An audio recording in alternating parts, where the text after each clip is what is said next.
સો કેમ છો ટાટના હાયર સેકન્ડરીના વિદ્યાર્થી મિત્રો? તો તમે હવે આપણી નવી તારીખ 8/8/2026 આવી ગઈ છે. તો પહેલાં માહિતી એવી હતી કે નવી હોલ ટિકિટ ડાઉનલોડ કરવાની જરૂર નથી, પરંતુ નવી હોલ ટિકિટ તમારે 8/8 તારીખવાળી ડાઉનલોડ કરવાની રહેશે. તો આજે આપણે જોઈશું કે હોલ ટિકિટ ડાઉનલોડ કઈ રીતે કરવાની. તો સૌથી પહેલાં તો તમારે ગૂગલની અંદર જઈને SEB એક્ઝામ તમે સર્ચ કરશો એટલે તમને કંઈક આ રીતે વેબસાઇટ જોવા મળશે. એની અંદર આ જે વસ્તુ લખેલી હોય પ્રિન્ટ હોલ ટિકિટ, એની અંદર ક્લિક કરશો એટલે આ રીતે તમને પેજ જોવા મળશે.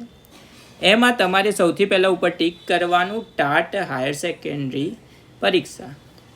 હવે અહીંયા તમારે લખવાનો છે કન્ફર્મેશન નંબર. તો કન્ફર્મેશન નંબર તમને ક્યાંથી મળશે? તમારી જૂની હોલ ટિકિટમાં પણ કન્ફર્મેશન નંબર હશે નહીં. કન્ફર્મેશન નંબર તમારા મેસેજમાં આવેલો હશે, અથવા તો તમે જે આપણે MCQ વાળી એક્ઝામ આપી પહેલી, એની જે હોલ ટિકિટ હતી એમાં ઉપર કોર્નરમાં કન્ફર્મેશન નંબર લખેલો છે. જે રીતે મારો કન્ફર્મેશન નંબર છે એ હું અહીંયા એન્ટર કરું છું. એના પછી અહીંયા તમારે શું નાખવાની? તમારી બર્થ ડેટ.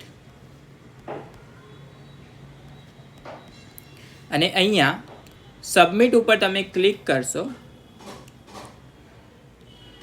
એટલે તમને તમારી હોલ ટિકિટ અહીંયા ડાઉનલોડ કંઈક થયેલી જોવા મળશે.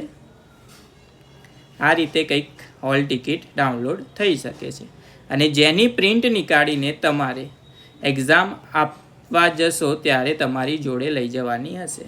પરીક્ષાનું કેન્દ્ર એના એ જ છે, ખાલી નવી વસ્તુ આમાં તારીખમાં ફેરફાર થયેલો છે, બીજો કંઈ નથી.